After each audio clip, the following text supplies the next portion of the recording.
Nanti kada aing teh cenah.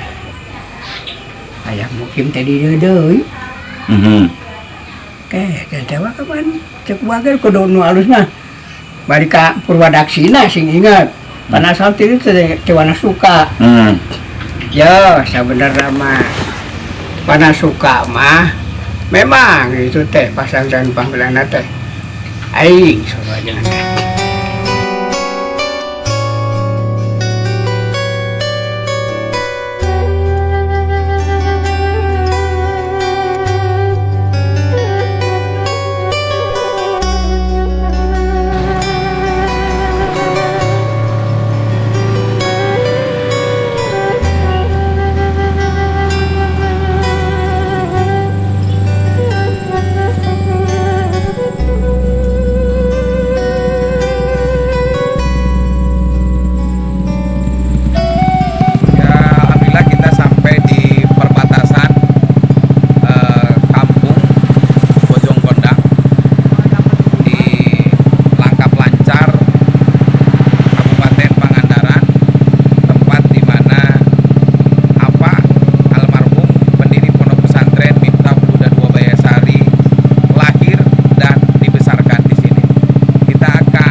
Assalamualaikum warahmatullahi wabarakatuh, sahabat-sahabat sekalian.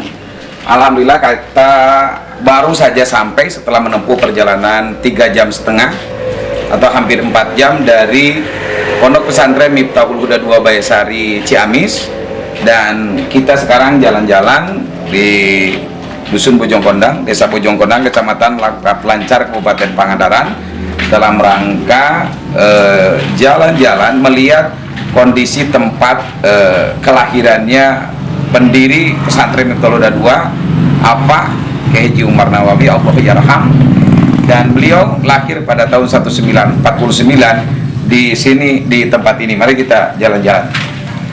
Dan sahabat-sahabat sekalian, ini masjid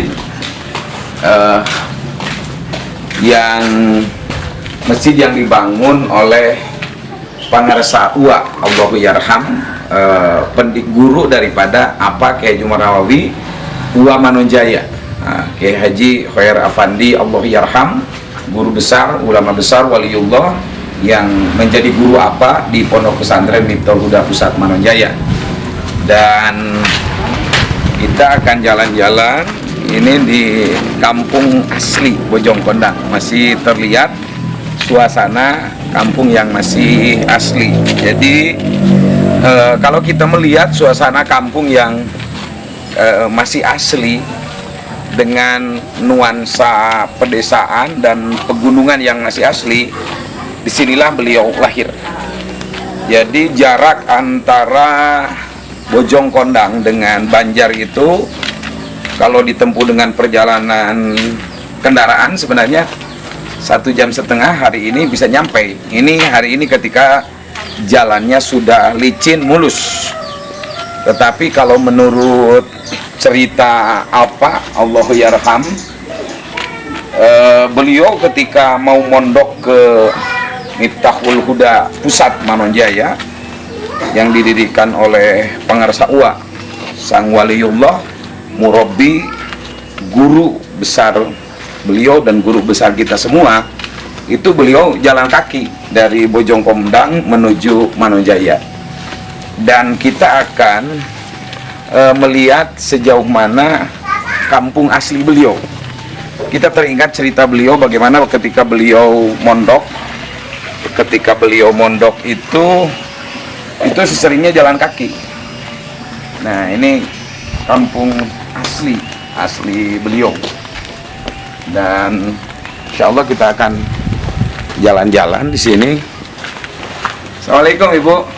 Waalaikumsalam. Daman. Alhamdulillah. Kayak atas sakuman ini. Mohon. Alhamdulillah. Ngalangkung Ibu punten. Mangga. Alhamdulillah. Nah ini Mangga ka dieu, lire. mangga nih, pada kalian sekedap. Nah, alhamdulillah. Nah, ini kampung asli beliau dan perumahan sebenarnya sudah padat, tapi kalau dulu sekitar tahun 95 ke sana, rumah-rumah di sini itu khas pakai apa? Atapnya ijuk, atap ijuk. Nah, inilah rumah denah ketika apa Allah yarham terlahir di kampung sini. Jadi para sahabat-sahabat sekalian, kita dapat menyaksikan bagaimana panorama gunung. Di sini dekat dengan Gunung Singkuk, lalu ada jalur yang menuju ke Pangandaran. Sebenarnya dari sisi strategis di sini cuacanya masih asli. Oksigennya masih segar bugar di sini dengan nuansa alam yang sangat bagus sekali. Apa yang harus kita kaji dari perjalanan Allahu yarham ketika beliau mondok dengan jalan kaki, lalu ketika beliau menikah dengan Amah Hajah Neneng Mudrikah di Bayasari, lalu mendirikan pondok pesantren, dan beliau pada saat itu punya anak satu yaitu Hajah Dais Nurul Wahidah. Itu kalau pulang kampung dari Bayasari naik kendaraan hanya sampai Banjar, dan dari Banjar sekitar perjalanan jam 6 pagi itu jalan kaki sampai di Bojongkondang ini sekitar 6 jam karena jalannya masih terjal, berbatu, jalannya naik turun dan berbukit. Apa yang menjadi catatan kita hari ini? Yang pertama adalah setiap orang-orang sukses itu punya perjalanan cerita yang cerita yang unik, cerita yang herois, penuh dengan serial kepahlawanan. Pertama, di sana ada sebuah cita-cita atau narasi panjang untuk menjadi orang-orang sukses. Dan kesuksesan itu tidak pernah terlepas dari bimbingan murabi Pangarsa Uwa Manonjaya Allahu yarham, sehingga berdiri Pondok Pesantren Miftahul Huda II, bagian daripada pengembangan dakwah Miftahul Huda Pusat Manonjaya. Yang kedua adalah kerja keras. Bagaimana ketika kerja keras beliau untuk mondok jalan kaki dari Bojongkondang menuju Manonjaya, ataupun ketika beliau sedang mengamalkan ilmu di Miftahul Huda II rintisan, pulang kampung ke Bojongkondang untuk menemui kerabat, kakak-kakak tercintanya di sini. Itu sampai di Banjar, lalu dari Banjar naik menuju Bonja, ke Bonjati, ke Legok Menol, dan selanjutnya sampai di Bojongkondang. Itu sampai perjalanan 6 jam. Subhanallah, ini sebuah perjalanan yang sangat panjang bagi beliau dalam rangka mengembangkan ilmu, ada kerja keras. Yang ketiganya adalah bahwa ketika beliau mengembangkan ilmu pengetahuan, beliau dilandasi dengan semangat yang juang yang sangat tinggi, tak pernah kenal lelah.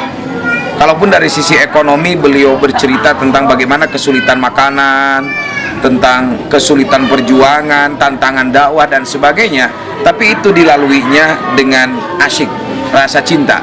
Karena setiap perjuangan yang dilandasi oleh rasa cinta tentunya itu akan menimbulkan romantisme dalam kehidupan. Dan kami di sini beserta pimpinan umum Pondok Pesantren Miftahul Huda II Bayasari, Pak Kiai Haji Agus Malik, sekarang membawa nuansa cerita perjuangan itu ke Bojongkondang. Maka para santri murabitin yang diam di pondok diajak ke sini, dan kita akan wawancara dengan Pak Kiai Haji Agus Malik sebagai lanjut perjuangan naik. Assalamualaikum Pak Kiai Haji Agus Malik. Nah, jadi bagaimana tentang kesan Bojongkondang waktu kecil dulu? Sebuah daerah yang diciptakan oleh Allah, yang sangat asri, rindang, penuh dengan nuansa kuat keagamaan. Buat keagamaan. Sebelum mungkin namanya juga ada perubahan dari keinginan dan pikiran manusia, tapi kekuatan itu masih terjaga oleh masyarakatnya. Jadi masyarakatnya masih peka terhadap lingkungan ya? Ya, peka terhadap lingkungan, melestarikan budaya leluhur. Betul. Terus maksud santri diajak ke sini gimana Pak pimpinan umum? Jadi Ada sekitar 400 santri diajak ke sini. ini santri yang tidak pulang, tidak mudik, karena mereka nanti tamat jenjang kelasnya itu setelah Lebaran. Setelah Lebaran. Jadi ada hari libur setelah Lebaran, maka habis Syawal itu mereka pulang ke rumah masing-masing. Beda dengan santri yang lainnya. Ya. Dan dibawa ke sini untuk mereka mengetahui di mana pondok pesantren Miftahul Huda itu berdiri, siapa yang mendirikannya, dari mana kampung asalnya, dan siapa orang tuanya. Ya. Terus ada cerita unik atau getir ketika masa kecil diajak pulang kampung oleh ayahanda dulu? Yang pertama soal perjalanan saja, sampai sekarang itu sama, gitu kan. Tadi saya memimpin kendaraan itu hampir 20 kendaraan, dari mikro sampai kendaraan kecil, dan ada 3 kendaraan yang malah kendaraan yang saya bawa sendiri. Tidak mogok, tapi karena tanjakannya itu Ekstrim, Pak. ekstrim, gitu kan. Ada beberapa tanjakan yang perlu diketahui kalau mau datang ke sini. Dan itu fenomenal. Fenomenal. Yang pertama tanjakan Bonja, Kebon Jati, Kebon Jati singkatan. Yang kedua tanjakan Sejuta. Itu kenapa itu tanjakan sejuta itu? Nah, udah tahu tuh asal muasal asbabun nuzulnya udah tahu kita. Tapi terkenalnya itu saking letaknya mungkin gitu kan. Tanjakan sejuta. Kita hanya mobil-mobil yang tahunnya muda lah, yang bisa nanjak di gigi 2 ataupun yang metik, itu pun banyak kendaraan yang tidak kuat.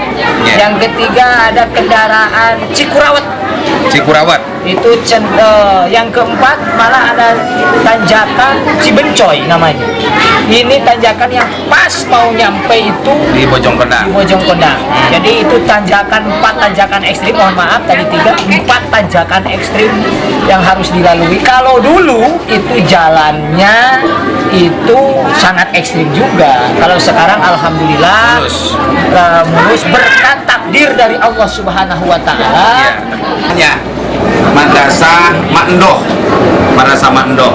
Dan kita akan bertanya kepada putri pertama, apa pendiri Santri Miftahul Huda Buayasari. Mau ada kenangan waktu pulang dulu, waktu mudik lebaran bersama apa? Mama masa pertama kadieu teh papa. Jadi itu di Banjar. Di Banjar, duwe kadieu teh lamun jadi itu jam 6 sampai kadieu jam 6 sore. Abi teh sok digedan ku apa teh sampai kadieu teh. Sareng amah hari itu. Mohon sareng aman. Ayeuna mah kesal pasti nama gitu. Karena bilangnya tadi. Nah, itulah sahabat sekelumit perjalanan pulang kampung mudik apa beserta putri pertamanya Hajah Dais Nurul Wahidah. Dan nanti kita akan cerita lagi yang lain. Demikian. Ibu. Wah. Alhamdulillah. Kadang suwe. Kamu siapa Opik? Di kanan. Oh, di kanan. Nah, sahabat-sahabatku, ini adalah Uwa Dita.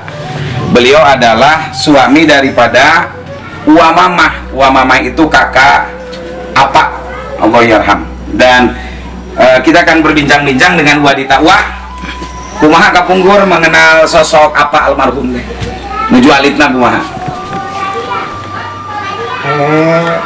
Bapak-bapak sok ngaos mah gitu. Anu kami kena anyam-anyaman biasa eta mah. Oh, jadi Apa itu ahli anyam-anyaman sebelum mondok juga, Pak?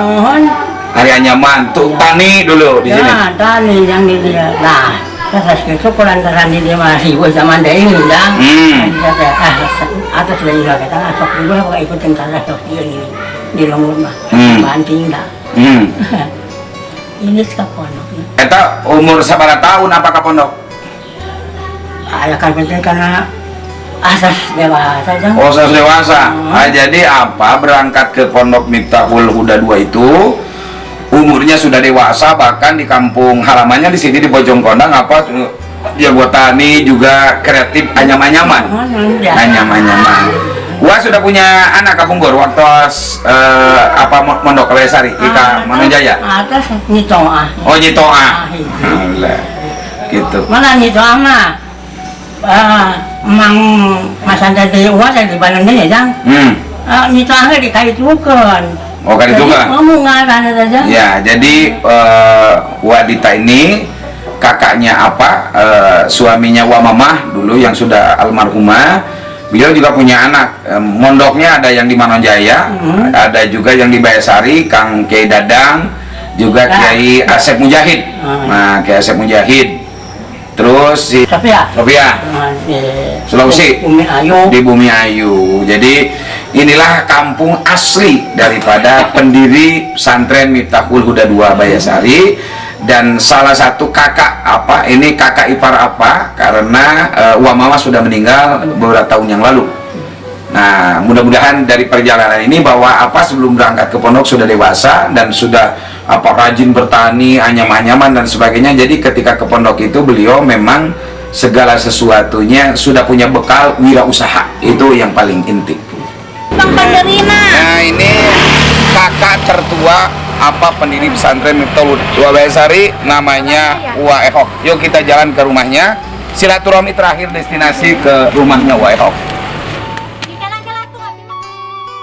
Alhamdulillah kita bertemu dengan Wa Ehok. Ini saksi sejarah daripada pendiri pesantren Miftahul Huda II Wayah Sari, kakak tertua dari apa Wa Kapungkur menuju apa ngawitan Mas Santren ka Manonjaya kumaha Huda Pak. Kahuda teh kalau berkenang tahun kedua disusul mau usuk Raina bungsunya berarti terus pak wate tahun itu pinang kajang bakalan visit ke bakalan tentang sasi Jawa itu di Cijaha tanah emak naon terus dia takun besarkan ke kena balong nah waktu mang bade mungkin suruh dengan teh balong kalau duitan meren kuain cenah ho kalau saya merek mungkin mah dan takun mah dibakakan langsung di dia anu ayeuna jeung naon ayeuna duka bumi saha di lubangnya teh di Huda. Alhamdulillah. Jadi umur sabaraha tahun apa Mas Santren ka Huda ka Manonjaya? Duka kirang terus dewasa tapi. Terus ada dewasa bisa. Nah, keluar sekolah kelas genep itu dia. Berarti dia teh. Oh, langsung kayak gitu.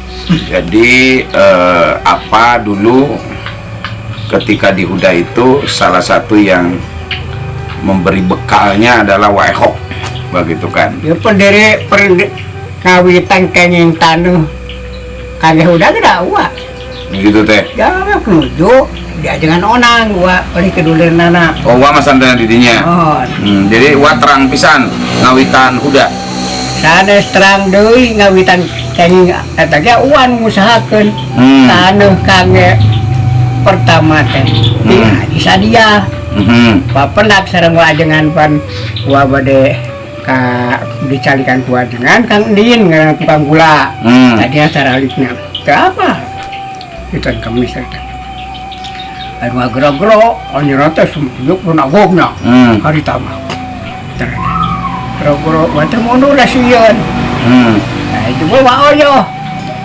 ibu mete kadieu cenah kadieu eta apa lain Wa oyo mah kaketan terus wawancaranya nanti di mana orang itu kan tidur tante Pak di Mas Santren orang maneh uang kemis ka dia ngaji kai kan badan kita maneh baka dia tahun aja saya tinggal di gitu kan teh gitu lami kayak saya lah nanti ada itu aja kayak mungkin tadi deui dan dewa kapan cek wagar kudu nu alus mah bari ka Purwadaksina sing ingat Panasal itu tewana suka. Ya, sebenarnya mah Panasuka mah memang itu teh pasangkan panggilan teh. Aing soalnya anda. Hari age bareng harap kayak itu deui. Tapi aing hayang miaran nu jadi kamuhun pisan. Di dieu kayak hari kitu karon aing saya apal mah cenah. Tuh di itu Jalan Cihanyang. Jalan Cihanyang kan kadilakon deui. Nah, masalah nama eta perlu nama aing teh hayang pangusakeun we. Hayang di dieu. Mukim teh. Wacana kauhan orang jaya. Oh, gak saha ini rara nu bungar. Pambeunana di mana jaya harita. Jadi raina carogena teh Kang Haji Hasan, Haji Husen, terus Kang Haji naon tilu dalam. Haji Jojo. Eta kira-kira mana? Kan anjing mana jumahan kami bade. Tapi macam tadi tiap jumahan kan ada sok jumahan teh kakaumpan. Hari taman gitu teh. Sekarang pikiran saya tentang dahar kunini haji. Ya sok ngawaros sakap. Terus kan itu jumaah kancang cerita nak. Terus numpang nuju dahar. Pengurusannya. Oke, cenah. Dari ibu haji mah tenajang sareng ajengan onong mah da jangan onong baheula mah. Eta kapan sok sasihan teh dia teh mana jaya kalau itu cenah ka Cugor, Panasuka. Itu tolong berusasihan wih tidur teh berusasihan di ajengan Abdul Hamid Pangkal Cicawu. Mapa cenah jang ti dieu teh ulama orang di Singapura lagi temparan ya namun ayo gan badi nggak di Pasiran tau selami-lami kadewa cenah ini ngantar ku jang hok dengan anak nah terus itu terus antar saksina Kang Sarip Sarip ya teh sekarang Kang Haji Patah Kang Sarip panano langsung ngagambarna serangan tangga terus itu biasa we ringkesna di Pasian we tanah teh Pasian we nggak meser abdi kado kapan ku jange hok kamari ajengan perjogitana mudah-mudahan si manfaat teras di dia mukim berkembang agama saur ibu eta teh mudah-mudahan nggak itu mengukur sakotak panggotan lah sabarah we itu mah sakotak we hari yang di Sabtu kalau senten jeung gua diukur 84 bata sakotak teh jadi sekian puputana. Terus, cemol sangat seseratan aku Kang Sarip. Nah gitu. Tapi lami Aisyah sih deh, puasa sih deh kayaknya. Tidak hok dah, ya teh. Buka bari rumah, datang ke rumah teh kaji. Terus di bangunan, mau jualan bahan, batu, segala rupa. dari wakar mas santren di mana ada tak? Dia jangan onang. Balik kedua anak jangan onang terus gitu jangan batu pak nah terus akhirnya pada damel naon madrasah atau mau itu hanya nanti madrasah we karena ini senang ke datang kadang cincin berenang kudu ke masyarakat dia mau guys dari bangunan mah wentak sakobongan yang perantingan wasiat dengan sangat laku lami-lami beres eta itu dari Mang Ilwa sareng Mang Toha kumpul barangkali itu ada ruas dan juga ada lain aing sembayang hayang eta yang pangunyiran kok. Tapi ke jalan regol siapa cenah bahagia. Nah, supaya isukan benang pesantren KB. Alhamdulillah. Jadi itu sekelumit tentang kisah cerita